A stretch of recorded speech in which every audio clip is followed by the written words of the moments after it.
Why, hello there. It is 58 days until Elden Ring comes out on February 25th, 2022, and this is the Elden Wait Countdown. And every day I read another item description, or in the case of today, a few item descriptions from the network test to make the wait just a little bit shorter. Let's get into it. And today I am covering the multiplayer items, but not all of the description is really flavor and what we're interested about the lore or the story.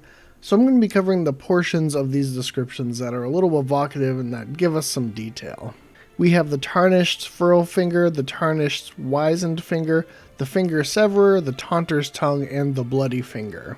The Tarnished Furrowed Finger says, a finger of corpse wax furrowed like a hook. It is a relic of those who came before, left to help those who would come after. The Tarnished Wizened Finger says, a finger corpse of wax, so emaciated the bone is visible. It is a relic of those who came before, left to help those who would come after. The Finger Severer says, this stone blade severs the link formed by a furrowed finger, but the maidens scorn those who revel in overuse. The Taunter's Tongue says, lures in invaders. This allows your world to be invaded without any furrowed finger cooperators present, and it also shortens the interval between windows of opportunity for invasion. And finally, we have the Bloody Finger, which says, the nail of this finger is shot through with streaks of fresh, glistening blood. The finger's sickly pale skin feels nothing now, but the nail still aches with the sweetest pain. So first of all, with these descriptions, it is no coincidence that fingers are being used to summon, message, and invade, when the two fingers are the big force in outfitting the Tarnished.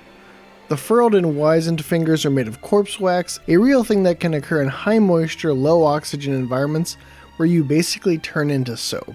Which means that the wizened finger is basically a soapstone but made out of a corpse's finger. The common theme amongst these two items beyond the corpse wax is that they're described as relics of those who came before to help those who would come after. This feels to me like a thematic connection with the amber and glintstone in that it is stored life helping those who would come after.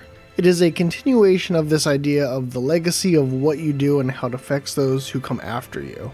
This may be a misread on my part, but it's something that I'm keeping tabs on. The Finger Severer is the only direct mention of the maidens in these descriptions, but it's basically a bit of diegetic flavor for why you shouldn't just kick summons all the time. It says that the maidens scorn those who revel in overuse. The Taunter's Tongue is the only non-finger item of the set, but makes sense, it's basically a talk shit, get shit sort of thing. And then we have the Bloody Finger, the invasion item. You are trying to kill the host of fingers in another world, and as mentioned yesterday, this can trigger the arrival of Bloody Finger hunters, who seem to be backed by the two fingers.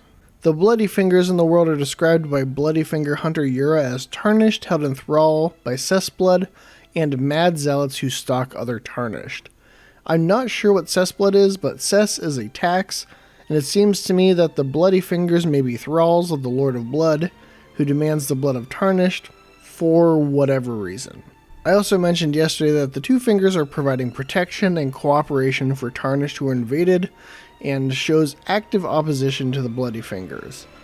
Now, if the Bloody Fingers really are mad, could there be a connection to the Three Fingers, which is connected with frenzy and madness? We haven't seen anything to necessarily connect the Lord of Blood to the Three Fingers, or the Three Fingers with blood, and they may not be connected, but there are two groups who seem like they could be in opposition with the Two Fingers, and perhaps the enemy of their enemy is a friend. And there you go, day 58, sort of an overview of the multiplayer items and just sort of what thematic things they're sort of dealing with, a little speculation there on my part about potentially how they go into the themes of the game, but looking at them as a group made more sense because otherwise there's not too much meat on those bones. If you enjoyed this video, please consider giving it a like, and if you want more item descriptions leading up to the release of Elden Ring and then tons of lore content following the release of Elden Ring, please consider subscribing to The Lore Hunter. Thanks for watching.